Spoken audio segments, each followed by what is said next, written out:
Merci. Allez, top. Alors, on a vu la semaine dernière les 7 points fondamentaux sur lesquels il faut méditer, s'appuyer, observer pour acquérir pas seulement la connaissance, mais le fait de vivre dans toute son intensité la réalité de ces 7 points. On avait dit les 7 points, quelqu'un s'en rappelle? Ah non. La semaine dernière, on m'a dit ouais, fastoche, tout ça. En une semaine, ça y est, c'est parti. Alors, premier point, c'est les rachamim. La rachamim, 7 raisons. Arrête. Il commence le Chovot HaLevavot avec une approche un peu universitaire, un peu mercari. Quelles auraient été les raisons de manière très générale? Il ne commence pas par des psukim. Quelles auraient été les raisons qui entraînent qu'un homme fasse confiance à son prochain? Première raison, que l'ami soit rempli de miséricorde et un profil de clémence et de pitié. Deuxième point, le fait qu'il soit mobilisé à ses besoins. Non seulement il néglige pas ce qu'il a besoin, mais il est en permanence en éveil de voir qu'il manque rien à la personne. Troisième point, qu'il est puissant, qu'il a toutes les clés entre ses mains pour agir et pour manœuvrer. Quatrième point, qu'il sache parfaitement, l'ami, qu'est-ce qui est bon pour moi et qu'est-ce qui n'est pas bon. Parce que encore faut-il qu'il sache analyser qu'est-ce qui m'est nécessaire, qu'est-ce qui m'est bénéfique et l'inverse. Cinquième point, on avait dit, si historiquement, depuis la tendre enfance, cet ami s'occupe de moi, alors il y a c'est encore plus un gage sur lequel s'appuyer pour penser qu'il va continuer à subvenir à mes besoins. Depuis l'enfance, le fait qu'il soit mobilisé pour moi. Sixième point, on avait dit que si je suis complètement entre ses mains, c'est lui qui a l'accès, qui a ma protection, qui bloque toute possibilité pour me faire un quelconque mal ou dégât ou contrariété. C'est une raison encore plus de s'appuyer sur lui. Et enfin, septième raison, c'est que la personne en question, dans ses caractéristiques élémentaires, elle recherche à faire le bien, pas seulement parce qu'elle a de la pitié, mais en soi, sa propension, elle est naturelle vers le bien, vers le chesed. Ça, c'est ce qu'il avait dit de manière générale. Après, on avait commencé à peine, et on reprend à ce moment-là.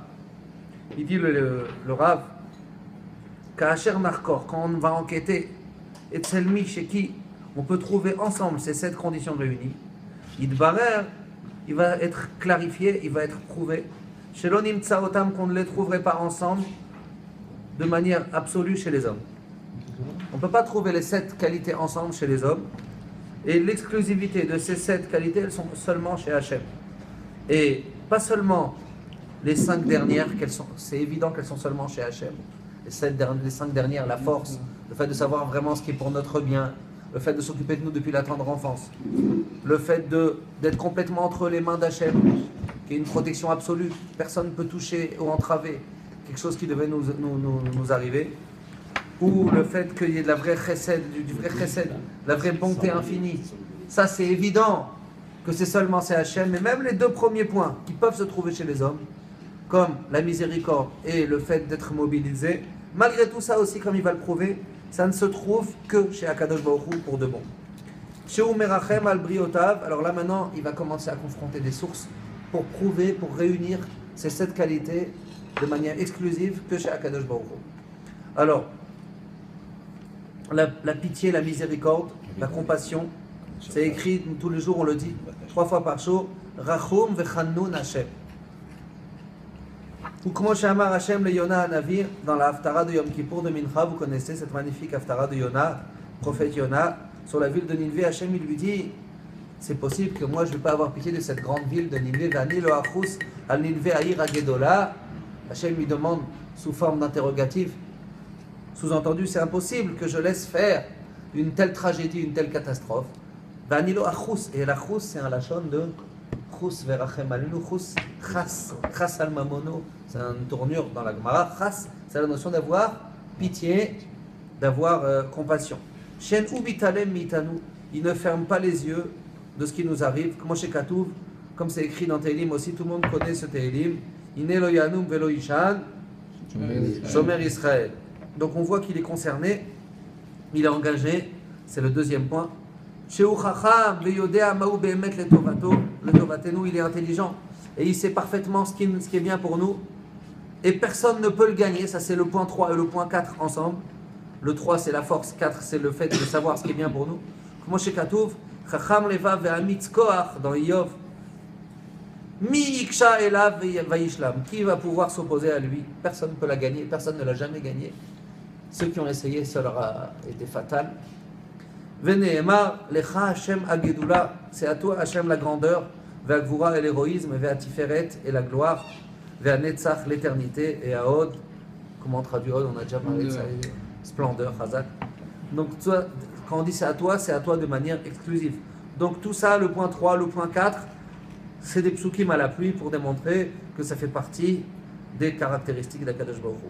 Ve'katuv Od, Hashem Elokaich bekirbecha, Gibor Yoshia, Hashem, ton Dieu est parmi toi, est proche de toi, dans le prophète Séphania. Gibor Yoshia, c'est un héros qui te délivrera. Shehu Amanig Yechidi, c'est le seul dirigeant du monde, de l'homme. Mitrilat Yetzirato, maintenant il arrive au point numéro 5. Rappelez-vous le fait que cette permanence de protection, elle soit depuis la tendre enfance, depuis même la conception. Mitrilat Yetzirato, depuis le début de la conception, ou Mereshit Itpatruto, le début du développement de l'homme. Comment chez Nehemar dans Devarim, Alohu Avicha, Kanecha, Uascha, Vaichonenecha, c'est lui qui t'a fait et qui t'a préparé. Donc, Meforash, Pasuk Mikra Malé, c'est un Pasuk explicite concernant le 5e point. Venehemar, aussi dans Tehillim, concernant toujours cette même idée, Alecha Nismarti Mi Beten, je me suis appuyé sur toi depuis le ventre de maman. Mime imite depuis les entrailles de ma mère. Atagozi, c'est toi qui me donne la vie. Venehema, et c'est dit aussi dans Iyov, donc là on est dans le point numéro 5, la notion de permanente depuis tout le début. Depuis tout le début qu'on existe, qu'on est quelque chose, Akadosh Baruch Hu il est à côté et il s'occupe et il se soucie. Venehema, alors que Khalaf Taticheni, comme du lait, tu vas me faire liquide, tu vas me rendre la tiare, c'est rendre liquide. Vechagvina takpieni, comme le fromage, tu vas me durcir. Il y a des parties de l'homme qui sont souples, il y a des parties qui sont solides, et tout ça, ça vient d'Akadosh Baruch Hu depuis le début de la conception. Veyeter advarim ha'amurim beoto inyan. Et encore beaucoup de choses qui ont été dites dans le même sujet. Alors lui, rappelez-vous, on avait dit de manière très générale, le Chovot Halvavot, il construit tout son livre sur une idée que la Vodat Hashem, elle doit démarrer d'une observation dans la création. D'une observation de connaître Hashem à travers la création, à travers les créatures, tous les bienfaits d'Hachem qui sont sans fin. Et une fois qu'on a bien observé, qu'on a bien vibré, qu'on a bien intégré, alors là, on arrive à un constat qu'on ne pourra jamais rendre. On ne pourra jamais rendre tout ce qu'on a reçu. Et donc, si vous voulez, il y a deux grandes approches pour arriver à l'amour d'Hachem. Il y a ou l'étude de la Torah, ou l'observation dans la création, combien les bienfaits sont immenses et sont sans fin, combien la bonté d'Hachem est infinie. Et on a déjà dit ça. Vous remarquerez, Chachamim, ils ont institué avant Kriyat Shema, aussi bien le matin et le soir, 2 brachot. Une bracha sur la création, Yotzer Or ou Ma'ariv Aravi, qui consiste à adresser une louange à Kadosh Baruch Hu sur le temps qu'on vient remercier, sur le matin, la lumière du matin, ou la nuit, le soir. Et la deuxième bracha, toujours sur l'étude de la Torah, à Ahavat Olam, à Aftanu. Aussi bien le matin et le soir, vous savez que c'est le même format. Et pourquoi ces 2 brachot là avant Kriyat Shema? Parce que pour être Mekabel Ol Malchut Shamayim, pour être Mekayem Ve'afta et Hashem Elokecha, pour s'engager dans le projet, Shema Israël, on doit le lire en même temps avec le tremblement et en même temps avec la crainte. Beretet ou Bezia, c'est une convocation, une lettre. Hashem nous invite à tout le projet dans cette lettre-là. Il faut le lire avec toute la concentration. On ne peut pas faire quelque chose d'autre en même temps. Il ne faut pas le lire comme ça rapide. Il faut vibrer vraiment, comprendre ce qu'on est en train de dire. C'est un béaba que de savoir le sens simple des mots du Ve'afta et Hashem Elokecha v'chol levavecha v'chol nafshecha v'chol meodecha, etc. Les kabel alenu ol malchut shamayim. On prend sur nous le joug des mitzvot. On s'engage à marcher dans la voie et à respecter les commandements divins. Ça, l'introduction nécessaire pour y arriver sincèrement, il y a besoin d'une sincérité, il y a besoin d'une authenticité. Les introductions nécessaires, et dans la halakha et des nafkaminot, les brachot, bien qu'elles sont des rabbanan, le Rashba, il explique, il y a écrit dans la Gemara que même Safek brachot, on doit refaire ces brachot, alors qu'elles sont des rabbanan. Parce que comme elles sont rattachées au Deoraita, elles ont un statut de Deoraita. Ces deux brachot-là d'introduction, elles sont nécessaires. C'est la rampe de lancement pour arriver à prendre sur soi de manière sincère le Kriyat Shema. Donc on voit ces deux axes au centre des enjeux. L'axe de l'amour d'Hachem qui passe par l'observation dans la création. On parle des étoiles, on parle des astres, on parle des bienfaits d'Akadosh Baruch Hu, Mechadesh Betuvu Bechol Yom Tavid Maaseh Bereshit. On parle de tout ça dans le premier volet. Et deuxième volet, l'étude de la Torah. Il n'y a pas. Il faut ces deux axes, travailler sur ces deux axes. Oui. Et lui, il travaille sur ce que je voulais juste dire, terminer. Lui, il base la Avodat Hashem, puisque tout son sefer, c'est un guide à suivre, un mode d'emploi, sur justement Dafka, le fait d'observer ce qui amène l'amour d'Akadosh Baruch Hu. Oui. Mais le fait d'observer la création, de baser l'amour d'Hachem sur l'observation de la création, est-ce que, des fois, est-ce que, par rapport à l'étude de la Torah, je trouve, parce que l'étude de la Torah, si tu veux, ça annule le Yetzirara. Alors que l'observation de la création, ça peut dériver des fois vers le profit égoïste de cette création. Tu vois ce que je veux dire? Ah les tentations qui peuvent. Je suis d'accord avec tu vois toi, ce que 100%. je veux dire? Ça peut dériver cette façon de Je suis faire. d'accord avec toi 100%. Mais ça veut dire si le bonhomme il trouve pas Hachem. C'est-à-dire il voit la grandeur de la création, mais en même temps, ça lui donne des tentations. De cette création donne des tentations. D'en profiter. Bien sûr. Ça dérive d'une façon égoïste du profit de la création. C'est parce qu'il oublie Hachem dans l'observation. Si tu n'oublies pas Hachem dans l'observation. Ah oui, j'ai pas dit. Il faut une pureté d'esprit, il faut accompagner ça avec l'étude, mais ça aide. Ça aide la Emouna, le fait d'observer combien Hachem il est bon à notre égard depuis tout petit. Et lui, il s'éclate avec ça. Alors là, vraiment, c'est une balade pendant 30 pages, une balade dans tous les domaines, dans le minéral, dans l'humain, le Ikar dans l'humain, mais dans plein de choses, il montre combien la bonté d'Hachem est présente et infinie, combien la Chokhma divine est fulgurante dans toutes les facettes de la création. Et c'est vraiment magnifique. Effectivement, je suis d'accord avec toi. Il y a un danger, il faut se méfier, surtout dans notre génération. Il faut aller au Beth Midrash, il faut étudier la Torah, mais il faut aussi, on marche dans la rue, des fois on rêve. Il faut regarder sur soi. Ma femme m'a raconté une histoire hier, elle a entendu une histoire incroyable. Tout ce qu'on fait. Un jeune Français, d'Afka, elle a entendu ça dans un shiur en hébreu, mais un jeune Français, quand il était jeune, il était à la yeshiva, il est tombé amoureux du Rav Pinkus. 15 ans ou 16 ans. Rav Pinkus, un géant, si vous avez entendu parler, il est décédé dans un accident de la route tragique le soir de Petit Ramet. Il y a de ça une quinzaine d'années, 12-13 ans, je ne sais plus exactement. Peut-être plus maintenant, plus. Ouais, peut-être 17 ans, 18 ans. Et il est décédé jeune, d'origine américaine. Il a écrit une série de Sfarim. Rav Pinkus, c'est un concept. C'est rentré complètement dans les étagères de tous les Bate Midrashot sérieux et qui se respectent. Et il est venu en vacances ici, avant Pessah. Son père lui a donné 200 € pour acheter un set de Rav Pinkus, un set de livres, plus un peu d'argent de poche pour toutes sortes de dépenses. Il était à Bnei Brak, ce jeune adolescent. Et dans une station de bus, il y a quelqu'un qui vient, un avraire comme ça, il lui dit, écoute, je vais me faire virer de chez moi. J'ai pas de quoi payer le loyer. Il demande à tout le monde comme ça. Il lui a donné 2 shekels. Bonne chance. Un jeune de 15 ans, bonne chance. Et en partant, quand il voit la personne s'éloigner, il a eu pitié, il dit quand même, moi je vais acheter mon livre, alors que lui il n'a pas de quoi payer, son loyer. Il a eu comme ça un héroïsme de générosité qui ressemble à l'héroïsme d'Akadosh Baruch Hu. À ce moment-là, il le rappelle, il lui dit écoute, voilà, tiens, il lui donne les 200 €. C'était ça, il n'y a pas d'autre argent. Et donc il rentre en France sans avoir acheté le livre, etc. Il a fait un grand acte et comme son père l'a éduqué, comme il s'était éduqué, quand on fait des grandes choses, on passe à autre chose. Dès qu'on a fait la mitzvah, il n'y a pas de plus grand danger que de commencer à y réfléchir et ça commence à nous monter à la tête et on abîme. Il est passé à autre chose, il a oublié cette mitzvah qui est gigantesque au niveau du dépassement de soi. Son seul billet, il y avait un projet, il était conditionné à acheter ses livres. À la limite, ça faisait partie du voyage. Et ce jeune garçon, quand il s'est marié, il allait signer. Regardez, les Mida Keneged Mida. Il allait signer sur une location, à Kiryat Sefer. Vous connaissez l'histoire ou quoi? Il allait signer. Il allait signer, son père lui téléphone.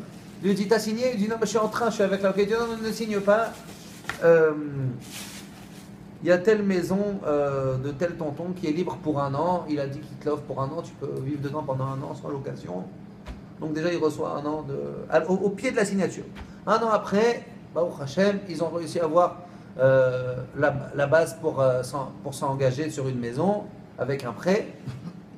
Ils achètent une maison à Kiryat Sefer, ils sont à la banque, vous savez, c'est des longues négociations, etc. Les papiers, ils sont sur le point de signer pour contracter le prêt de la maison, la mashkanta, ce qu'on appelle la mashkanta. Il reçoit un téléphone de son papa. T'as signé? Non, pas encore. Il y a l'oncle Albert, je cite, hein, je répète de ma femme, elle a entendu comme ça. Il y a l'oncle Albert qui veut t'aider un peu. Il est dit au lieu que tu empruntes de la banque, 200 000 euros, on parle de 200 000 euros, 200 fois multiple des 200, 200 000 euros. L'oncle Albert, il te donne, tu lui rendras à lui quand tu peux, sans pression. Moi j'ai eu une mashkanta, on paye 2 fois la somme quand on prend une mashkanta, c'est extraordinaire. S'il y a un prêt familial, c'est la meilleure des choses. C'est pas seulement que c'est moins stressant, mais on paye beaucoup moins. Il dit d'accord, alors le banquier s'est énervé, etc. Il a annulé au pied de la signature comme ça. Finalement, il manquait encore 100 000 euros pour pouvoir acheter sans rien prêter. Un élève à son père, il lui dit j'ai entendu parler de Sras Bouloun, 100 000 shekels, pas 100 000 euros, 100 000 shekels. Il lui dit est-ce que je peux être associé avec ton fils, truc, finalement 100 000 shekels, il achète la maison sans s'emprunter de rien. Et bilan des courses, le tonton, l'oncle Albert, le pauvre, il est décédé prématurément. Il a écrit sur son testament l'argent que j'ai donné pour le neveu, ne lui prenez pas, je suis associé à son étude et laissez-lui en l'honneur de la Torah. Regardez, moi je le vois comme ça, je ne sais pas comment elle l'a dit dans le shiur, sûrement qu'elle a dû dire comme ça. Il s'est dépassé au dernier moment, il a été rattrapé à chaque fois au dernier moment par la Yeshua. Regardez comment Akadosh Baruch Hu, il récompense dans les modalités aussi, à la mesure de l'acte à la mesure où on a su se dépasser, le dépassement de la Hanaga, il est à la hauteur. À chaque fois, moi je le comprends comme ça. Tu as signé juste au dernier moment, c'est parce que lui-même, au dernier moment, il a su faire marche arrière devant l'urgence. Et d'ailleurs, cette personne-là, à qui il avait donné ces 200 euros, se sont rencontrés une fois dans une synagogue à Bnei Brak. Il lui a dit je me rappelle de toi, j'arrête pas de prier pour toi, merci, tu ne peux pas savoir combien tu m'as soulagé ce jour-là, c'est exactement la somme que j'avais besoin. Bon, c'était juste une parenthèse, mais ces genres d'histoires, ça s'appelle aussi observer la création. Ça s'appelle aussi acquérir et intégrer dans notre âme combien la Hanaga d'Hachem, elle est présente, elle est puissante. Et tout ce livre, enfin tout ce chapitre, en tout cas, il nous aide à intégrer donc ces leçons de Emouna qui sont nécessaires pour croire, avec un grand C.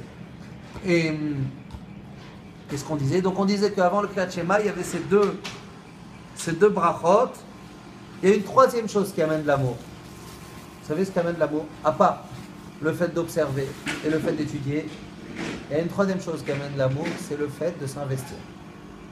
Il y a un principe dans la psychologie humaine qui s'appelle Ahava, Molida Ahava. Lorsque vous gâtez quelqu'un, lorsque vous faites plaisir à quelqu'un, lorsque vous investissez pour quelqu'un, ça peut être le fruit d'un amour précédent, mais ça peut être aussi la source d'un amour futur. Lorsque vous investissez dans quelqu'un, c'est en soi une raison de l'aimer encore plus. Plus on s'investit dans les mitzvot, plus on s'investit dans l'étude, et plus on investit dans la relation, on ne néglige pas, on assume au maximum ce qu'on est censé faire, on assume. C'est une raison en soi de créer un effet multiplicateur en nous-mêmes, d'entretenir l'énergie et de même la multiplier. Donc voilà pourquoi il faut s'attacher énormément dans la Avodat Hashem, travailler dans l'effort. Quand on est invité à se travailler dans nos efforts, dans nos ressources, à se dépasser, si on répond présent, c'est double effet. D'abord en tant que réalisation et aussi en tant que source pour la suite, pour trouver encore l'élan et la flamme pour toujours encore plus se dépasser et faire du nachat, faire honneur à Kadosh Baruch Hu. Alors on reprend donc la description ici des textes, des psukim à l'appui pour se matcher avec ce qu'il avait établi misvara, ce qu'il avait établi par pure logique, sans source de texte, sans psukim. Il avait enquêté comme ça de manière un peu générale comment un homme arrive à mettre sa confiance en autrui. Ouais.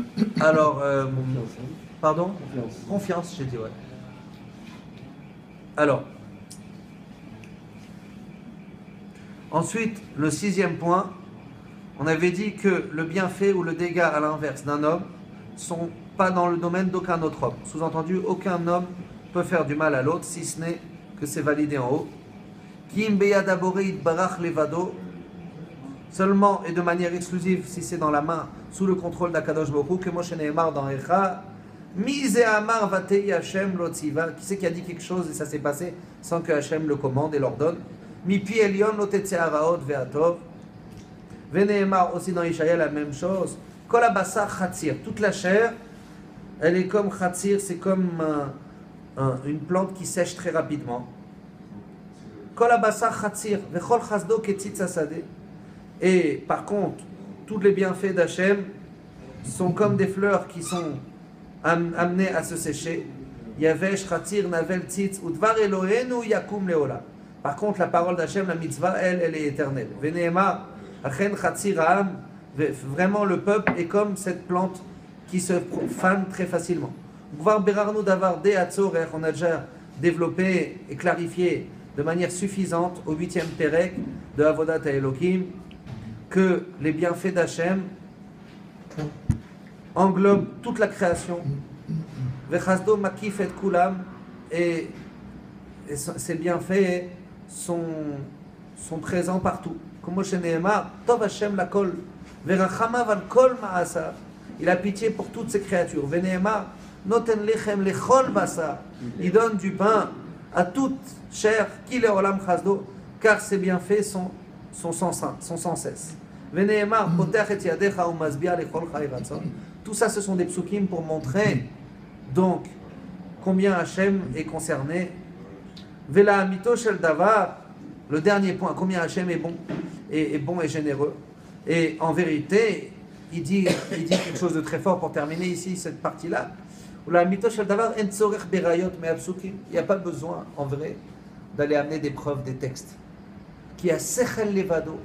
Si on avait l'observation juste au niveau du sechel, au niveau de l'analyse personnelle, ça impose que ces 7 conditions qu'on a décrites, elles se trouvent uniquement chez Hachem et pas dans aucune autre créature. Et j'ai amené ces psukim-là, il dit, uniquement pour qu'on se rappelle et pour renforcer. Mais en vérité, il n'y a pas besoin des psukim. Ça, c'est un point central dans tous les kadmonim, rishonim, kadmonim. Quand ils veulent établir des grandes bases de la Emouna, elles sont rarement basées que sur des psukim. Elles sont basées sur des psukim et sur ce qu'on appelle du higayon. D'ailleurs, en philosophie, il y a toute une higayon, c'est du...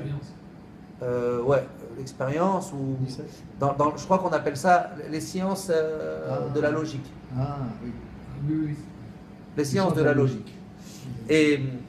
Vous voyez par exemple, Hachem au tout début, il prend les grands principes de Emouna, il amène. Il dit je vais t'amener aussi des psukim à la fin, t'inquiète pas. Mais d'abord, comment tu veux prouver? Il prouve de la création elle-même, que c'est impossible qu'il n'y ait pas quelqu'un qui a créé, pas quelqu'un qui est au-dessus, si quelqu'un d'autre peut créer, alors là il peut annuler l'autre.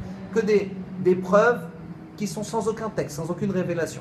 Là, il le dit lui-même, j'amène des preuves à l'appui au niveau des textes, mais en vérité, on peut arriver aux mêmes conclusions même sans. Il suffit d'observer. Et quand tout ça sera clair pour l'homme, là il est méramez, que le Ikar ici, c'est pas de découvrir des infos qu'on ne connaissait pas, mais c'est d'intégrer. D'intégrer selon combien on vibre, combien la sensibilité elle est pénétrée, combien le cœur y est mis, combien on réussit un peu à méditer et à vivre ces enseignements plus qu'à ne savoir. Il faut qu'il ait une prise de connaissance, de conscience, une reconnaissance forte, chazaka, dans les bienfaits réels du Créateur, Azif Tarbo, à ce moment-là, il aura confiance en lui complètement. Il se transmettra dans son domaine d'Akadosh Baruch Hu. Et il laissera littéralement la direction dans sa main. Et il n'aura pas une approche craintive et suspicieuse par rapport à ce que Akadosh Baruch Hu lui envoie. Vous voyez, le but, c'est que même quand il nous arrive, quoi qu'il nous arrive, on est parfaitement intégré que Akadosh Baruch Hu, il gère tout et il nous envoie ça pour le bien. Ça, c'est difficile, on a dit, il faut se préparer, ça ne vient pas comme ça un beau jour. Ça y est, je suis un tzaddik. Quand on se prépare pour les choses les plus